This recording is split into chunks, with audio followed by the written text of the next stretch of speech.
Directors of Housing Development Partners and HDP Mason Housing Corporation. It is 9:08 on July 12th, 2023, and I'm calling to order today's meeting of the HDP and HDP Mason Board.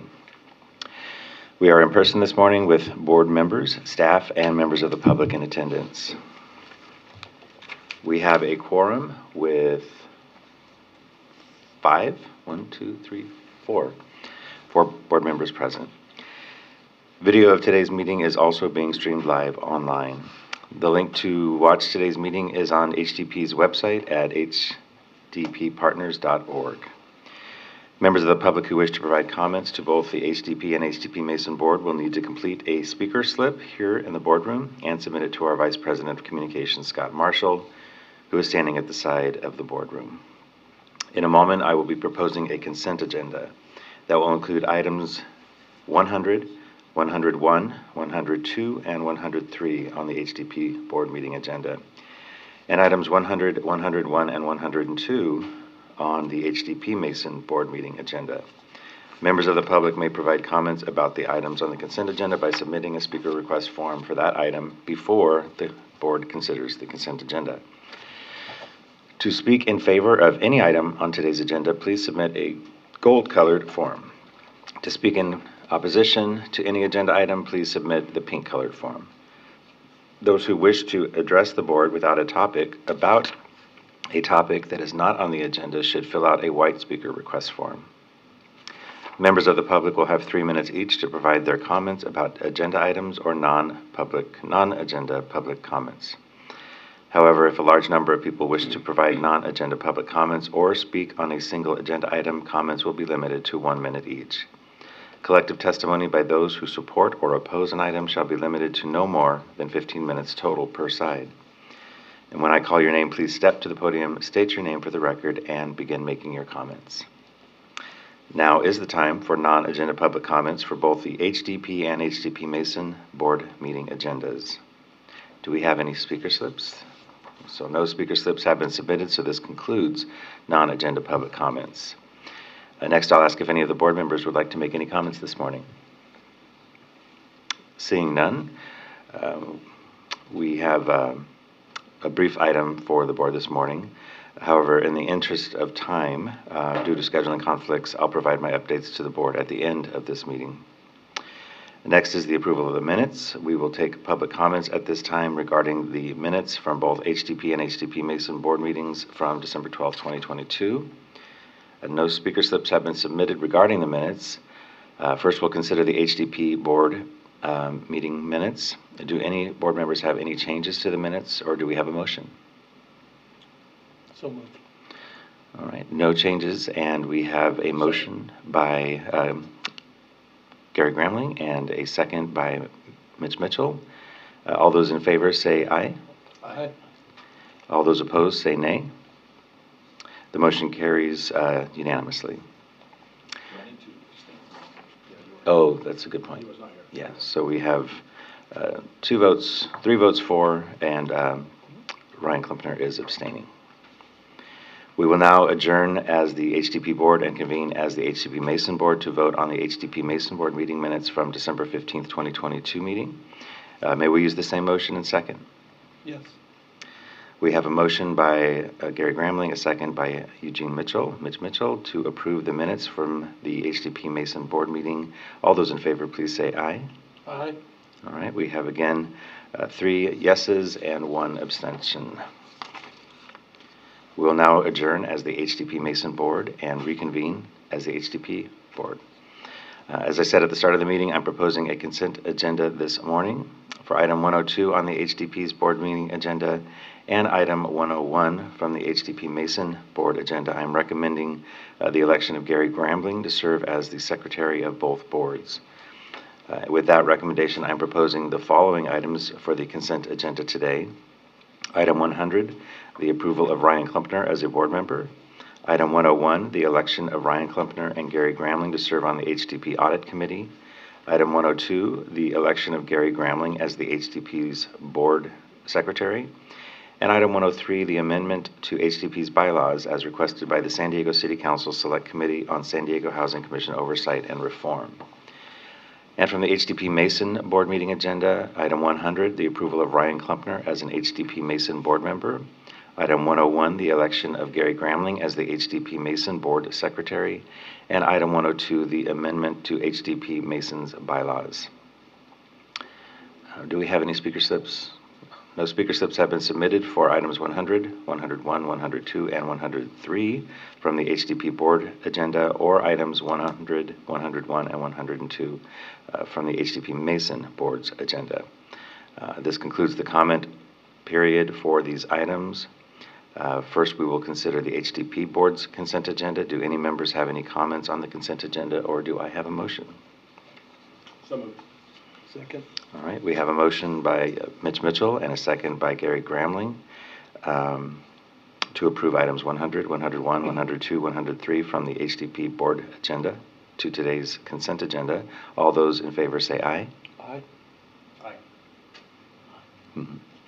All right, that passes unanimously, 4-0. We will now adjourn as the HDP Board and reconvene as the HDP Mason Board. May we use the same motion and second for the HDP Mason Board consent agenda. You made it. We have a motion by Gary Gramling and a second by Mitch Mitchell to approve items 100, 101, and 102 from the HDP Mason's Board agenda on today's consent agenda. All those in favor say aye. Aye. Again, that motion carries unanimously.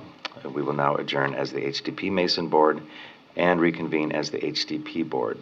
Next is item 104 from the HDP Board agenda. This is the Parker Kier ground lease renewal. We will take public comments after the staff presentation. Vice President of Asset Management, Emmanuel Ariano, will present this item. Please begin when you're ready.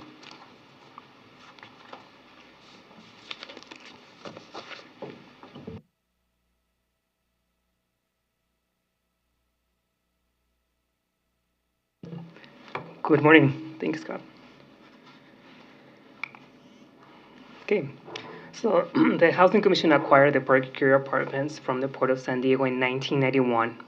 The property is a three-story structure containing 33 affordable rental housing units. 19 units are studios and 14 are one-bedroom units. There is also one unrestricted manager's unit, and the property was built in 1908.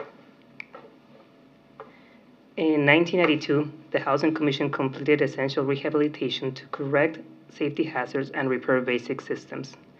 The rehabilitation utilized an interest-free forgivable loan from the Redevelopment Agency of the City of San Diego, or RDA. As a condition of the RDA loan, the Housing Commission recorded an agreement affecting real property. This agreement required 34 units at the property to be restricted to individuals with drug, alcohol, and substance abuse issues or others in need of services-enriched housing. It also restricted the affordability of these units to the households earning up to 50% of the area median income, or AMI. The rent restrictions as a result of this loan will remain in place until February 2026. In 2012, the City of San Diego made an additional grant for the rehabilitation work at the property in the amount of approximately $2.5 million. The grant consisted of federal home program funds. The home program grant agreement and declaration of covenants, conditions, and restrictions recorded on the property restricted occupancy of 24 units at the following levels: 3 studios at 50% of AMI, 10 studios at 60% of AMI, 2 one-bedroom units at 50% of AMI, and 9 one-bedroom units at 60% of AMI. The home program restrictions are in place for 15 years until July 19, 2027. In 2013, HDP Parker Cure LLC, a California limited liability company, entered into a 10-year ground lease as lessee with the Housing Commission as lessor for the property. The property was leased to HDP solely and exclusively for the purposes of management and operations of the property. The 10-year ground lease will end on August 31, 2023. HDP has successfully operated the property with the support of a third-party property management company. HDP staff recommends extending the ground lease for an additional 15 years at the current ground lease rent of 4.5% of total gross revenue, and for HDP to continue to manage the property's operations. The property provides 11 units specifically to residents qualified under the St. Paul's program of all-inclusive care for the elderly, or PACE. St. Paul's PACE is a health program designed to help seniors with chronic illnesses continuing living safely and successfully in their own home. The remaining 22 units consist of residents from two Mental Health Services Act support programs, IMPACT and CenterStar. IMPACT is a model of care providing treatment and rehabilitation, as well as case management services for people with mental illnesses. CenterStar's program offers 24-hour community-based treatment for individuals with a criminal justice background who have been diagnosed with a severe and persistent mental illness. The Coordinated Entry System, or CES, will continue to be utilized to identify potential residents upon a match to a unit and/or service provider. HDP staff recommends that the HDP Board of Directors take the actions detailed in the staff report and shown on this slide.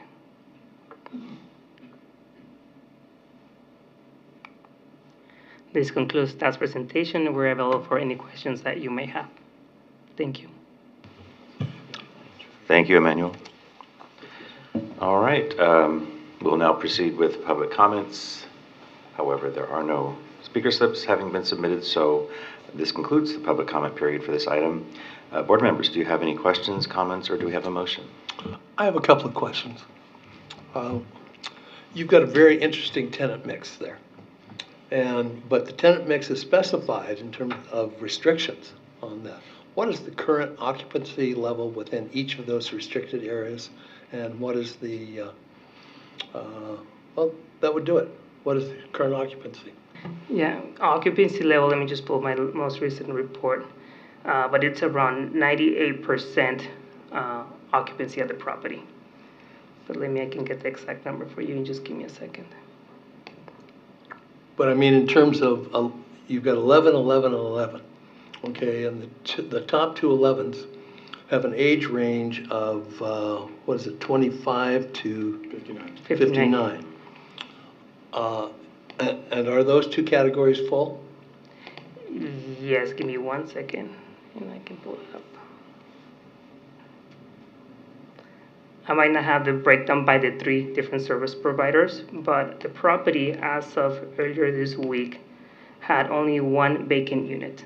So we were at 97%. So Okay. one of the, arguably speaking, 2 are fully leased to the service providers, 1 has a vacant unit. Okay.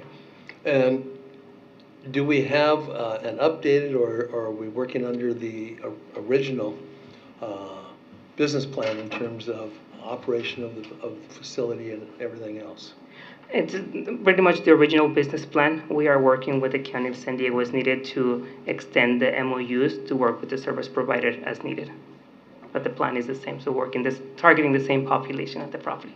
Okay, and that's working well in terms of cooperation with the county? Yes. It's been a great partnership over the last 10 years. And you mentioned that we have a property manager there. What's the name of that company? Hyder Management. Hyder? Yeah, Hyder Property Management. Okay. No other questions? I just have probably simple question is, when it talks about, the occupants who may be experiencing serious mental illness, so I'm assuming that the county provides the services for the mental illness aspects of that. I mean, are they there every day? How does that work? So the clients have a caseworker that they work with, right? And the services are not mandatory. But at this property, we've observed consistent occupancy, so we haven't had a lot of turnover at the property. So the tenants that have been in place for quite some time, and they do work with their caseworker as needed. Their services vary. There's some that engage on a weekly or monthly basis, but we do have a strong partnerships where there's constant oversight and partnership from the service providers to address the needs of the clients, of the residents. All right. Thank you. If there are no other questions, do I have a motion? So moved. Second. Thank you. All right. So we have a motion by Mitch Mitchell and a second by Gary Gramling to approve item 104. All those in favor say aye. Aye. Aye. All those opposed say nay. The motion carries unanimously. And now I will provide the board with a few informational updates. First of all, our new board member, Ryan Klumpner, has taken the seat previously held by Stephanie Benvenuto. She has resigned from the San Diego Housing Commission Board and the HDP and HDP Mason boards. I want to thank her sincerely for her service and her leadership. Please join me in wishing her the very best in her future endeavors. In addition, board member Justine Nielsen has informed us that she is not able to serve on the board at this time. She held one of the at-large seats appointed by the San Diego Housing Commission Board. If the San Diego Housing Commission Board approves the HDP and HDP Mason bylaw amendments, then her at-large seat will be filled by a member of the Housing Authority of the City of San Diego. With this board's action today, the Housing Commission Board is expected to consider the bylaw amendments at its July 21st meeting. Staff continue to work through the process for our application for IRS tax form 8609 for the Mariners Village property. Our application is in the final stages of review. The ground lease rider and regulatory agreements drafts have been finalized. When the application is executed and submitted, we anticipate that the 8609 form will be issued sometime in the third quarter of this calendar year. You'll recall that the 8609 form is submitted to the California Tax Credit Allocation Committee. It's required for the low-income housing tax credits for this rehabilitation project as part of the regulatory period. The form certifies from the state that the buildings have been completed and placed in service and that the tax credits can be issued. This typically leads to the release of any remaining equity installments to the developer, including, in most cases, the payment of the final developer fee. Mariners Village consists of 170 affordable rental apartments for families with low income in the Skyline Paradise Hills area. At our December 2022 meeting, I let the board know that we are evaluating the potential to increase the housing density at Casa Colina. This is part of the Housing Commission's broader preliminary efforts to explore increasing density throughout our real estate portfolio to produce additional affordable housing. Staff continues to work with the County of San Diego regarding a parcel adjacent to Casa Colina. The goal is to establish terms for an agreement on the process to acquire and allow for the densification of the adjacent parcel. Casa Colina is currently a Housing Commission-owned property with 75 affordable units for seniors with low income. That concludes my updates this morning. Do any board members have any questions about my updates or any of the informational items on our agenda? All right, well, I know you are all very busy people. Sincerely thank you for making the time this morning, and this concludes today's board meeting. We adjourn at 9:26. Thank you.